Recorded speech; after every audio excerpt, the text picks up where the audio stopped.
up, y'all? This is John and Mike back for another episode of the Nothing Finer podcast. As always, you can find us on Millions and as a part of the Fans First Sports Network. This is our part two of Jackpot, what happened in 2007, going through the craziest season in the history of college football. We talked about it last week. We are combining weeks 2 and 3 because there were not as many big upsets, huge games in those weeks 2 and 3. And we would really love to get through the national championship game before the college football season starts. And that's just the way weeks work. Um, Time, yeah. yeah, time. If it's real, that's how it works. Is anything real? People are asking. They do be Uh, asking that. All right, guys. Gonna get into week 2 here. So, like we said last week, the only top 25 teams to lose were Michigan to App State and Tennessee to Cal. Everything else was pretty much chalk through the top 25 in week 1. USC, LSU, and West Virginia were the top 3 after week 1. Michigan fell all the way out of the top 25. All the And way. Georgia All the moved. way. Yeah, that's I will actually get into this episode, but the way the rankings were done in 2007, kind of odd. Yeah. Say the least. Yeah. But Georgia moved up to 11 from 13, and Tennessee fell all the way down to 24th. So first game we're getting into here, Georgia losing to South Carolina, week 2, 5:45 kickoff. One Weird of the kickoff time. I was about to say one of the most odd kickoff times. Not a Yeah. fan of 5:45 kickoff, especially No. week 2, because Yeah. from 4 to 6 is like the hottest part of the day. People are asking if Georgia played at noon against South Carolina, would they have won? I would say yeah. I mean, in Sanford, 7:30 kickoff, probably. You know, Yeah. hmm But um, 5:45, never. no. What? Look, if your kickoff time ends in 45, it's gross. That was like a ESPN Plus time before ESPN Plus was a thing. Like there wasn't even like HD broadcasting Yeah. at this point. Yeah. When you said you were streaming in 2007, they thought you were going to get water from a stream or something. hmm Exactly. But Georgia had won 6 straight in the series and lost 16-12. Ew. Um, yeah, that's like a Mizzou score from that 9-6 game. That's just gross. Yeah. Mhm. Brandon Katu was 4 for 5 on field goals and accounted for all of Georgia's scoring in the day. That's tough. Your boy. I mean, MVP of that game for Georgia. MVP of the game. And his dad was the MVP of that Kroger. And as someone who lives next to a Kroger that half the shelves are empty because I guess trucks just don't come to the island, I miss Mr. Katu running a Kroger by my house. Bro, when you go into Kroger and they're out of chicken breast, something is wrong. No, no comment. No comment. I have a lot of harsh takes on the Kroger by my house.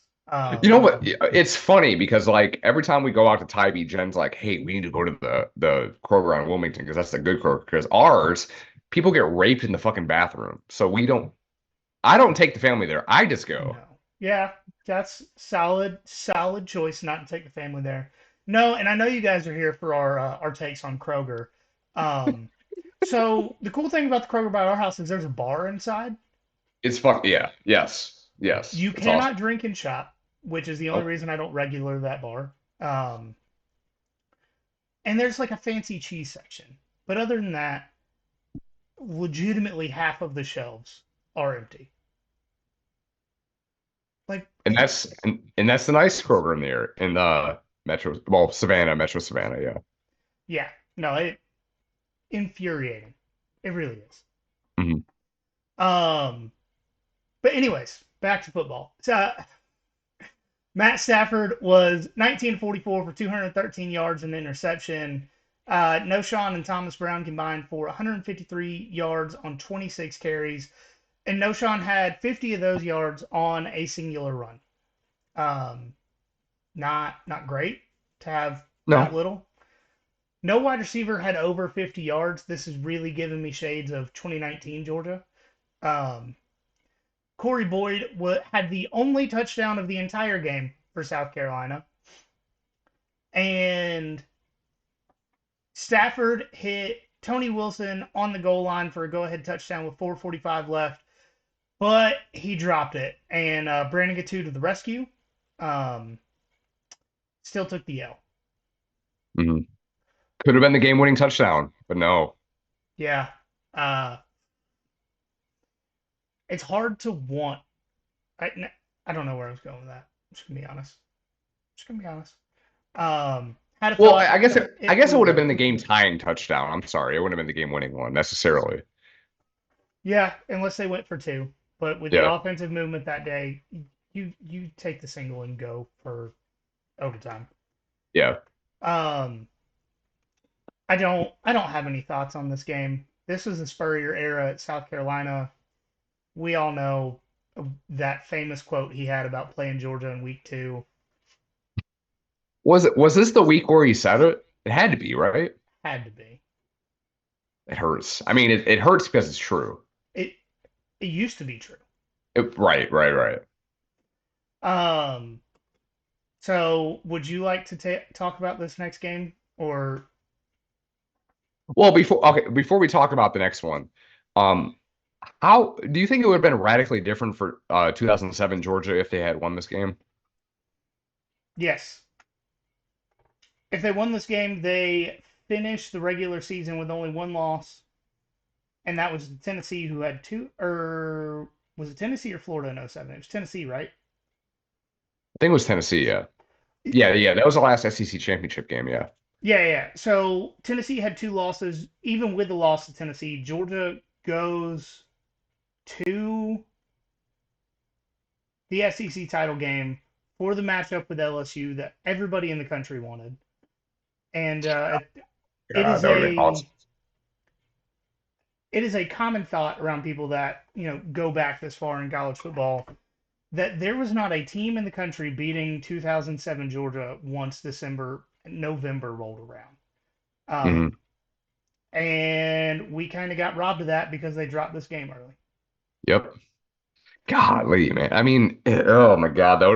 So I mean, that was the reason why they're the preseason number one team in the country in 2008, and then for inexplicably after week one, Well, I'm pretty sure drop. they finished the 2007 season ranked number two.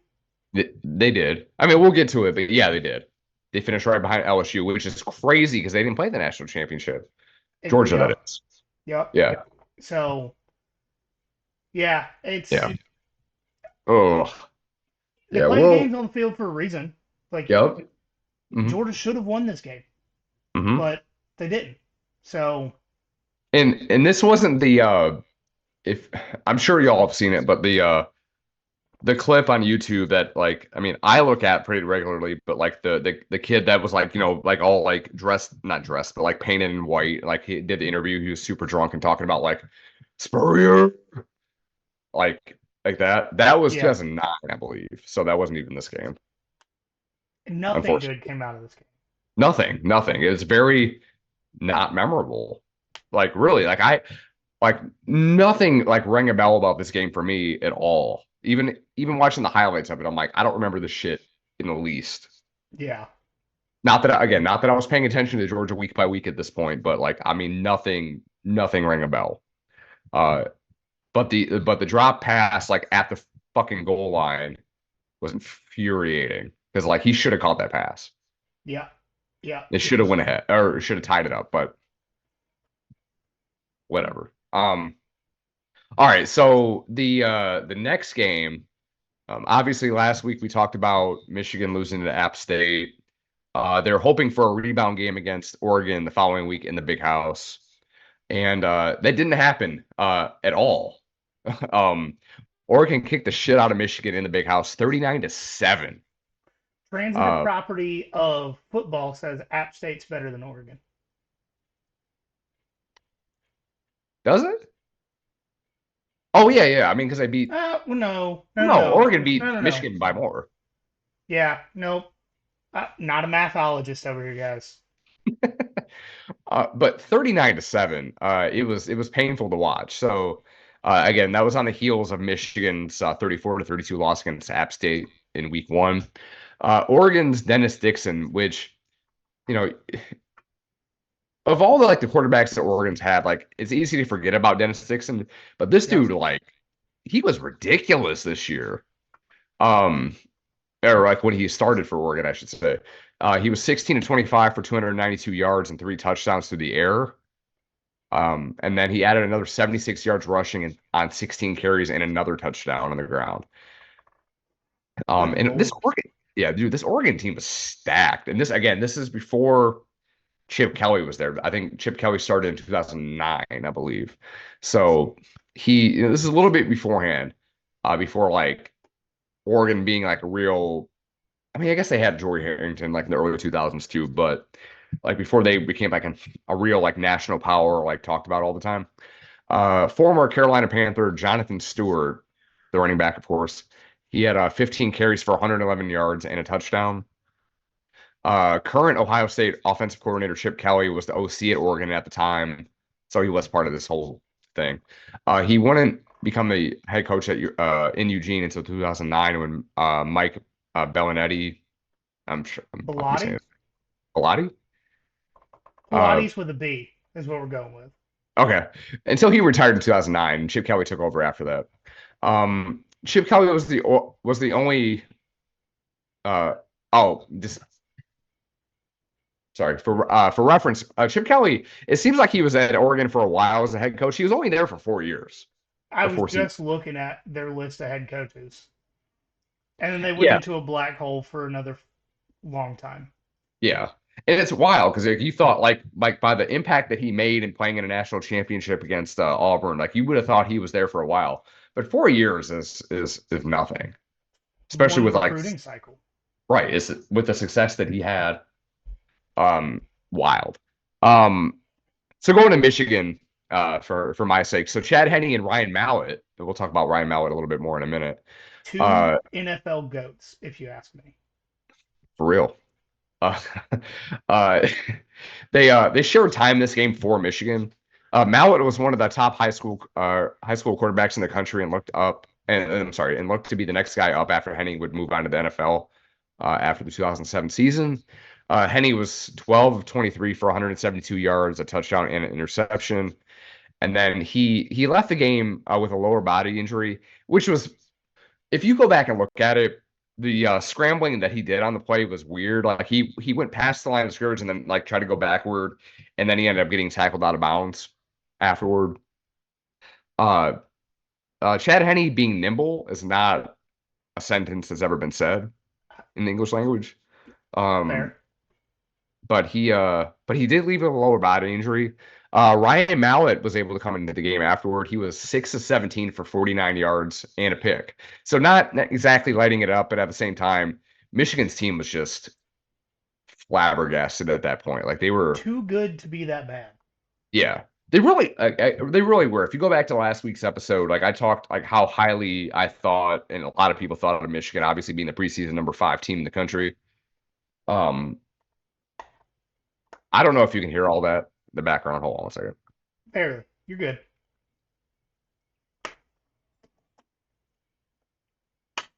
Sorry. No, you're Uh, good. he Anyway, he ended up leaving the game. Sorry, Chad Henne it is. Mario Manningham, which we again talked about last week. He had in this game he had 8 catches for 117 yards for Michigan. I believe the year like prior he had this big catch against Penn State that ended up winning the game when Penn State was like highly ranked as well. Um, but he was a big player for this team. Mike Hart, Michigan great running back, 25 carries, 127 yards as well. He tried to fight an offensive lineman because like he got hurt on this play as well, or on one of the plays as well. Um, but this is the first 0-2 start that Michigan had since 1967. That's rough. Yeah. So like for my lifetime and a lot of people's lifetime, this is the worst start that Michigan had ever. um, but yeah, I mean that's pretty much it. I mean they if you look back at the like if you go back and look at like post game stuff, Lloyd Carr, Michigan's head coach, was like, it's my fault, like my fault for this. We're gonna come back and fight strong and all that. Mike Hart went up there with his crazy ass eyes and talked about how he's gonna get their team ready and the seniors are gonna get them ready and everything.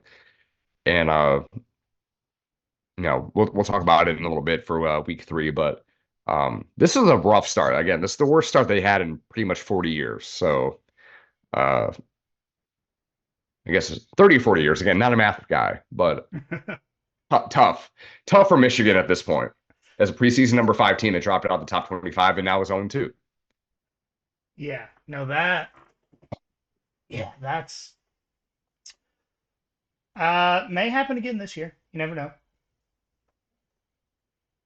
No, Well, they play like two they play a nobodies. nobody week 1 and then they play Texas week 2. So Yeah, maybe I don't. It could be. Who knows? That's could be. exactly what happened in 2007. So who knows? Depends on how good the orgy on the field is, you know? Hell yeah. All right, so App State won in Boone 48-7 after their win over Michigan in week 1. Against a Uh, nobody. It doesn't even matter who they played. yeah. It was So one for double A. correct. Um, the way college football is going, that may be an FBS team now. Who knows?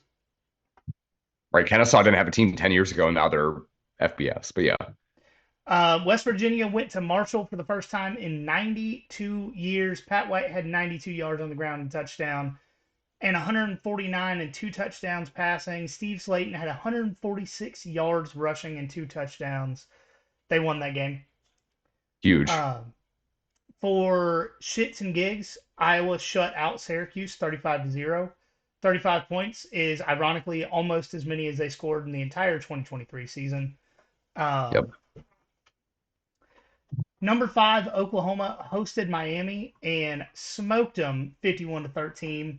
Sam Bradford, another just hero of mine for his NFL career. 19 to Just making 25. money for making money and not doing a goddamn thing. Yeah, I jealous. Yeah. Him and Um, Chase Daniel, goats.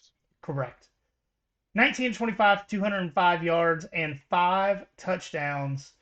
Louisville beat Middle Tennessee State 58-42. Defense decided not to show up. Washington beat Boise State 24-10, and Texas A&M beat Fresno 47-45. Fresno scored a touchdown with less than 30 seconds left, elected to go for the game tying extra point instead of trying to win the game with a 2-point conversion. Um, nope, that's backwards. They went for the 2-point conversion. Nope, No, I'm so confused. All right, oh, help me out. yeah, I'll go with it. Sorry. They scored a touchdown, and instead of trying to go for the win in regulation, they went for the extra point to tie it up. They ended up going into 3 overtimes, and then after the second overtime, I think at the time you had to go for 2. Um, oh no, I don't think there was a rule at that point. Never mind. Fresno tried to go for the win in the third overtime instead of regulation, and they ended up just the pass ended up going over their head, and they ended up losing in College Station. So Fresno should have won that game, but they mismanaged it a little bit. You wanna go through the next some of these? I'm Yeah, too many words. I don't guys. I didn't graduate college. Give me a break. it's all good. All right, so go with like group of 5 a little bit, or group of 6, or whatever the fuck it would be. Hawaii beat Louisiana Tech uh, in Louisiana, 45-44 in overtime. Louisiana Tech went for the 2-point conversion. So like the opposite of what Fresno did. They went for the 2-point conversion to win in the first overtime, but it fell incomplete. So Hawaii ended up getting out of that game again, 45-44. Missouri beat Ole Miss in Oxford. So I'm sorry, they beat Missouri beat Ole Miss in Oxford 38-25 in a Big 12 SEC clash. Uh, So kind of a preview of what would eventually be a conference matchup a few years later. Uh, Texas beat then Mountain West team TCU 34-13 in Austin. Colt McCoy was in that game and healthy and doing Colt McCoy things. I'm sorry, Kansas beat Southeast Louisiana, which again, you think of like, oh, why are we talking about Kansas? It'll come up later in 2007. That's why I brought it up. But Kansas beat Southeast Louisiana 62-0. East Carolina beat UNC 34-31 in wherever the hell ECU plays. Greenville. Oh, do they? Yeah, Okay. and Okay. it's Greenville, North Carolina. Okay. See, I'm glad I didn't put that down because I would have fucked that up all kinds of ways. Um, USF. Okay. I'm guessing what I'm gonna read and then I say it and then I just fuck it up. Uh, South Florida beat Auburn on the Plains 26-23 in overtime. This year, Auburn was ranked, I think, like 17th at this point. I And didn't write it down. USF is another team that will come up a lot. Yes, of all things. Again, not really South Florida because Tampa is West? decisively not South Florida.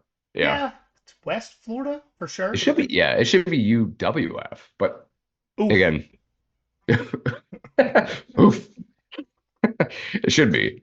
I mean, yeah, they should definitely try to change that, but I don't know. All right, so going into a bigger game. So number 2 LSU beat number 9 Virginia Tech in Baton Rouge 48-7. Uh, just some like notes about that. Virginia Tech had Tyrod Taylor, how he says it. I was going to Uh, correct you, so I'm glad you yeah, did it. Tyrod just sounds better to me, but I don't I'm not his disagree. mama. I'm not his mama. I didn't name him, so Tyrod Taylor. Um, LSU had Matt Flynn at quarterback in this game. He cost and the reason why I bring that up is he cost the Lions a division one year when he came in for Aaron Rodgers like last minute, like right before the game started. He got himself a huge contract from the Seattle Seahawks, and then Russell Wilson ended up beating him out that training camp or whatever. So uh, fuck Matt Flynn, but I, they won that game pretty easily. Um, Bama beat Vandy 24-10 in Nashville, so only by 14, which is wild to say. Penn State 27 beat Bama. yeah, they talk about all over the place. We'll get to them next week for sure, more week 4. But Penn State beat Notre Dame in Happy Valley 31-10. This is Jimmy Clausen. I believe this is his first game as a starter for Notre Dame. I believe it He was. was yeah, he was awful. Um, Charlie Weiss was the head coach to that point. His fat ass. Um, just it's funny. It was I got him for whatever reason. I got Charlie Weiss and then Kansas head coach Mark Mangino mixed up all the time because they were just like Identical twins. exactly in every way, really. Um, there's a couple more here. Air Force beat Utah 20-12 in Salt Lake City. So you got to let that soak in. Yeah, so I was actually just doing a little bit of research here. I believe that Utah was in the Mountain West at the time with Yeah. Air Force. hmm Yeah. So it was conference matchup at that point. Yeah, Because Utah didn't join the Pac-12 until a couple years after that. yeah, that's what I'm trying to look at. Um, Like I want to say it was 2012, but I'm not positive. 2010. Okay. Okay. Um, it's when they announced it. It's when they announced Okay. it. hmm yeah, but Air Force beat Utah 20-12 in Salt Lake. I think we said this before, but Washington beat Boise 24-10 in Seattle.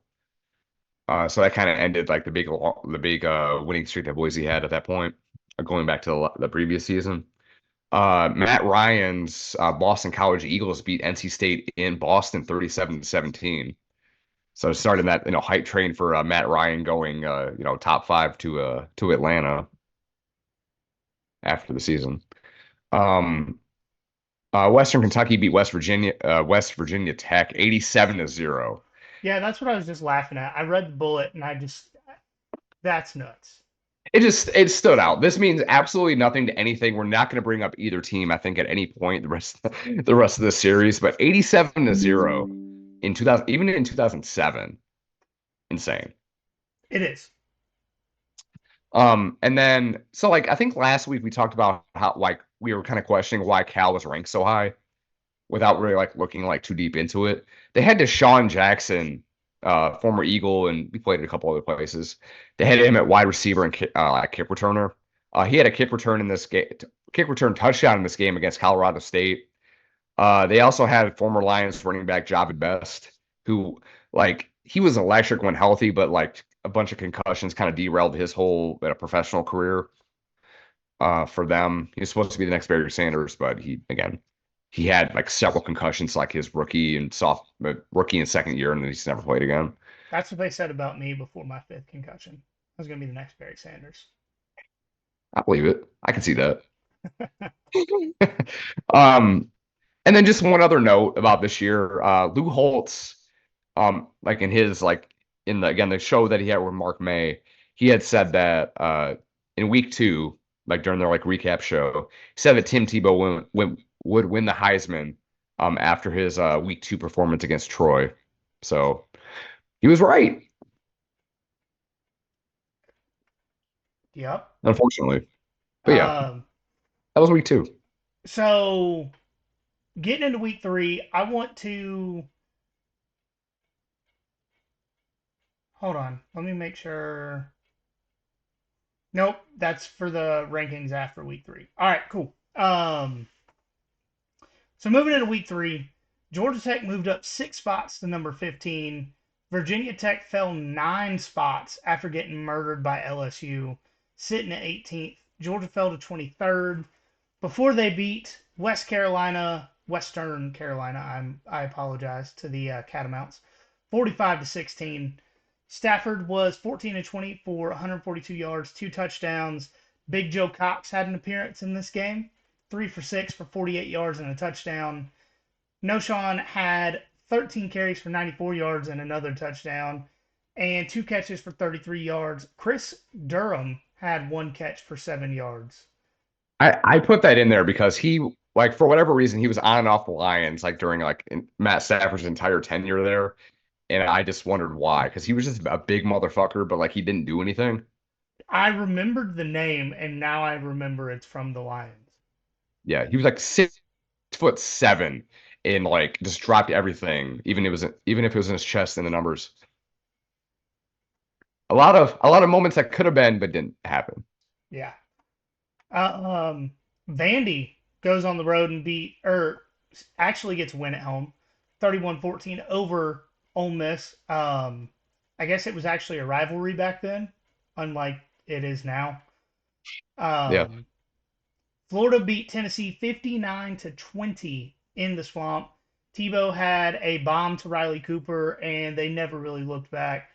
Tebow did throw a 90-yard pick six to freshman Eric Berry. which Notable Atlanta native crazy. Eric Yeah, Berry, who I college would have loved college to see in football Athens. college football Hall of Famer Eric Berry. Yes.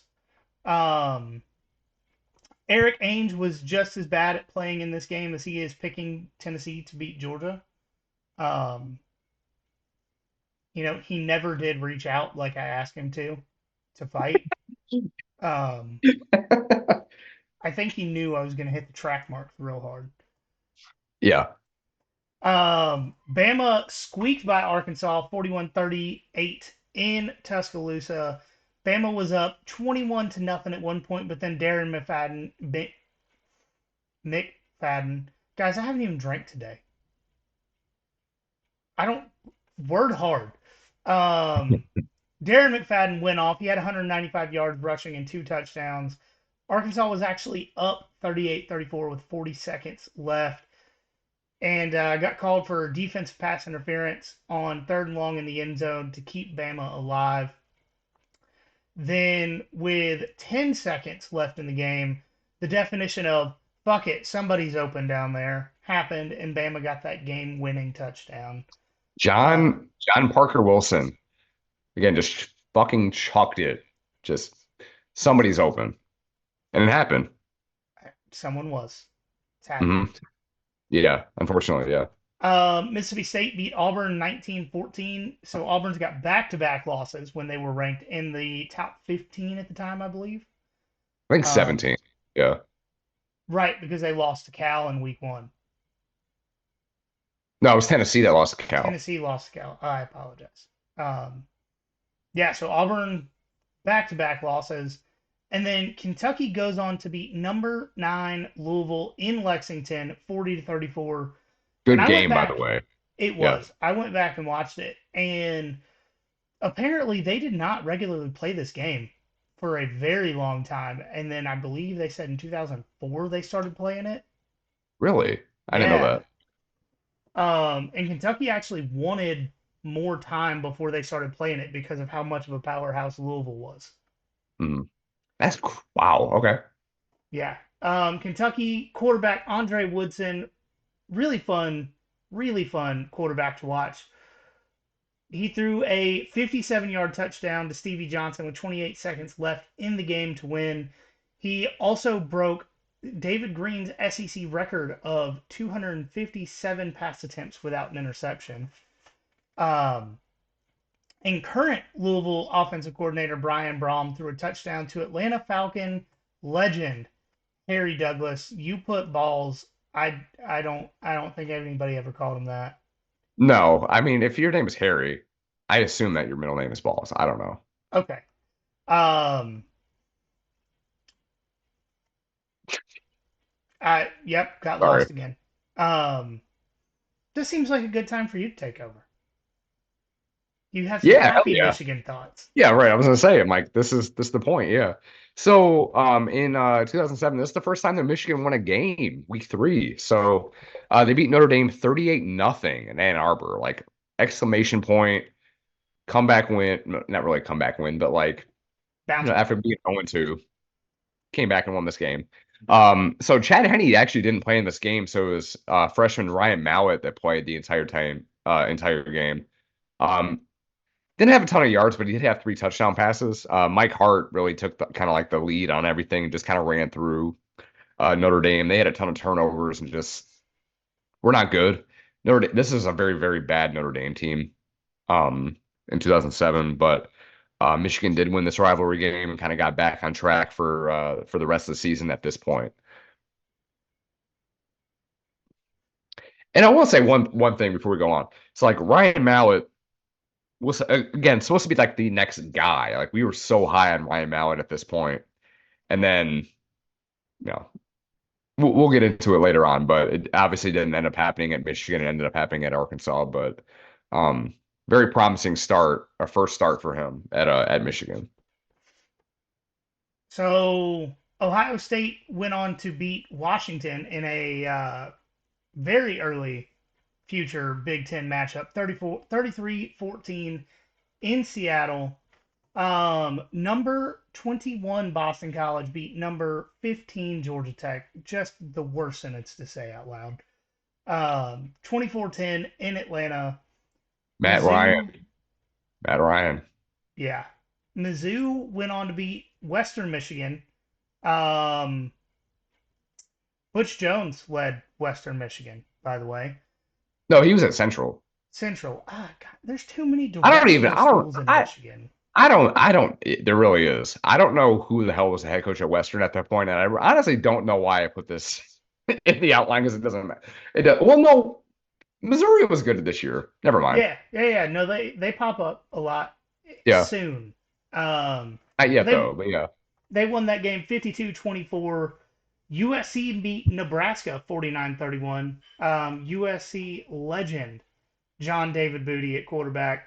Call back to an episode where we do a deep dive on General Booty for no real reason. Yeah. Um, West Virginia beat Maryland 31-14. Kansas beat Toledo 45-13. And Rutgers somehow, someway won a game 59-0. And I don't know anything about 2007 Rutgers, but you've spoken highly of them. Um, Really, Gene the Ch- last year they were good, but yeah. Gene Chiswick's Iowa State beat Iowa 15-13. That sounds much more like a an Iowa game. The more things change, the more they stay the same, right? Um, Iowa almost won on a kick return, but the returner decided to not try to lateral the ball, even though he had gotten to Iowa State's 30-yard line. I mean, he almost single-handedly did it himself when like the if you look back at the game, the commentators were like kind of like screaming at him to like lateral the ball and try to do something with it, and he just wouldn't do it. But then like he kept getting through people. But yeah, like he got within, the Iowa State 30, and then he just got tackled. Sometimes you need that backyard bullshit. Yep. Um, so that's it for the week 3, but I do have some notes because I did a little bit of a deep dive going back and looking at the rankings and Mm. who teams, like which teams move up, which teams move down, why. And in 2007, winning a game by more than 2 possessions moves you up. It didn't Yep. matter who you beat. For example, the top 10 had 8 teams move. Would you like to know how many of those 8 teams lost their game? I'm gonna. 0. Not a single team lost, and 8 teams moved around. That's wild. Okay. Florida moved up to third after beating Tennessee in Philip Fulmer's last year. Was that Cal, really his last year? it was. Um, Cal, Wow. Okay. Cal moved up 2 for beating Louisiana Tech, and Penn State moved up 2 after beating Buffalo. Like Buffalo. what? Yeah. Not the Bills. Yeah, The Bulls. makes no sense. That Yeah. is one of the things that like I'm gonna try to do every week is look back at which teams moved because it really seems like no one that voted in the AP poll in 2007 watched a moment of football. Called their buddy and was like, "Hey, who you putting here?" Okay, all right, I got you. I got it. Hey, I'm gonna change a couple of these so it doesn't look like I copied your homework. No, I mean one thing I will say though is it's a lot different than today where like I mean pretty much you can see every game if you have like an ESPN like Plus subscription. Like like Florida, I think like the game against like Troy like the week prior, like that was on like what was it, the Jefferson Pilot game or whatever. Like I mean it was like you're not seeing that nationally. Yeah, but I mean, like, how? Why did Penn State move up 2 spots after beating Buffalo 45-24? Big Ten bias. Like, I understand with Florida's win, beating a ranked Tennessee, a rival that big, absolutely move up a spot. That doesn't bother me all that much. Yeah, But like Cal beating Louisiana Tech and moving up 2, give me a rhyme or reason, and you can't. right. And I understand I'm bitching about something that literally happened 17 years ago, but the point still stands. Like, it makes no sense. The first team going from number 1 down with a loss that week was Virginia Tech, and they were at 17. But They got their breaks beat against LSU the week prior. But yeah. so every single team between number 2 and number 17 changed at least one place. And the only team in the top 17 that lost in week 3 was Virginia Tech. Mhm. It don't make sense. Again, But 2007, craziest year, man. it is. It is. And I said, I'm gonna go back and look into it because I really did enjoy doing that deep dive of like, wait, what? Why did this team move up 8 spots for winning a game that they should have blown the other team out in? Like, I don't understand. Mhm. But I think that adds just to how crazy the year was because the rankings was just like throwing darts on a board. Like, you didn't know where your team was going. Yeah.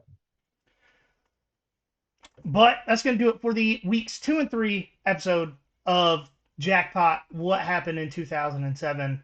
If you haven't already, follow us on social media at nothing.finder.pod on Instagram, at finderpod on Twitter. Just look us up on Facebook and YouTube, Nothing Finder Podcast on TikTok.